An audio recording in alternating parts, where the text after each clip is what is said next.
Pourquoi cette planète est appelée planète rouge? Parce qu'elle est orange. En fait, elle est presque rouge. Dans le ciel, c'est l'un des deux astres les plus rouges. Le deuxième est une étoile, s'appelle Antares, qui veut dire l'anti-Mars. Antares étant Mars. Et donc, pourquoi c'est rouge? Parce qu'il y a du fer oxydé, donc ça a la couleur de la rouille. Voilà, donc là, le orange est finalement la couleur rouille du fer.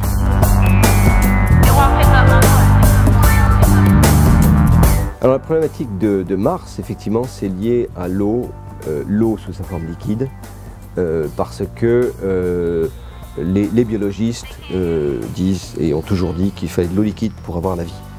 Donc l'intérêt de Mars, c'est que oui, l'eau liquide a existé sur Mars, nous le savons maintenant depuis très longtemps, la question n'est plus a-t-on trouvé de l'eau sur Mars? On en a trouvé.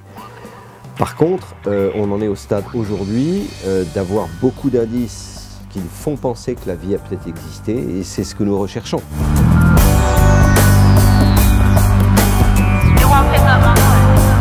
Alors, l'exploration de Mars est une longue histoire.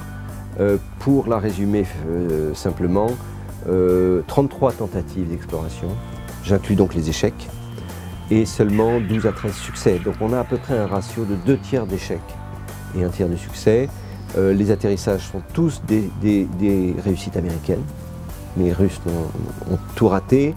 L'ESA a malheureusement échoué avec l'atterrisseur de Beagle 2, qui était essentiellement britannique. Et pourquoi? Parce que se poser sur Mars est extrêmement difficile. On a une atmosphère qui est très peu dense, donc on ne peut pas se contenter d'un bouclier thermique, d'un parachute, ça ne suffit pas. Il faut derrière des systèmes, soit d'airbag, soit de rétrofusées, donc des technologies assez sophistiquées qui font qu'aujourd'hui, il est beaucoup plus difficile de se poser sur Mars que de se poser sur Vénus ou de se poser sur Titan.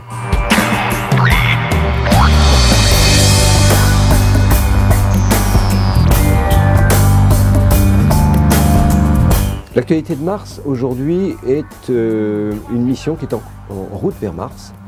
Elle a été lancée en novembre dernier, qui s'appelle Mars Science Laboratory. C'est une mission américaine de la classe flagship, c'est-à-dire des grandes missions que les Américains réalisent environ tous les 2 ans.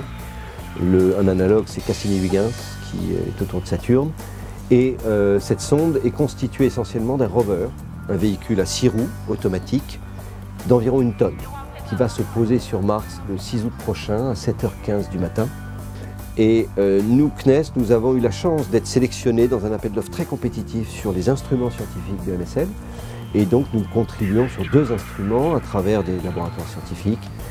ChemCam, qui est un instrument tactique qui va faire en sorte que le rover, dès qu'il aura fait un certain nombre de déplacements, va commencer une phase d'analyse. Et ChemCam, c'est un laser qui va tirer sur des roches environ jusqu'à une dizaine de mètres et en faire une analyse préliminaire.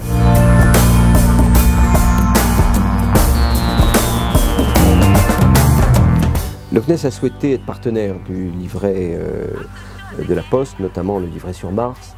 Je crois que la raison vient de ce que, à travers le timbre, finalement, on touche une population extrêmement large.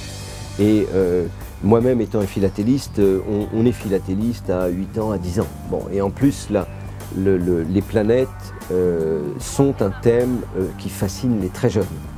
De 8 ans à 12 ans, on a une passion, on est fasciné, émerveillé par ces images. Et on est aussi émerveillé par la philatélie. C'est l'âge où on commence la philatélie. Donc il y a une accroche au niveau des plus jeunes qui est tout à fait intéressante. Dans ce livret, je dirais qu'il a été pour moi intéressant de montrer des images tout à fait récentes de Mars, de l'exploration actuelle, de la mythologie de Mars, de la représentation de Mars. Et donc tout cet ensemble à travers le livret est très complet et je pense devrait intéresser beaucoup les passionnés de philatélie et les passionnés de planétologie.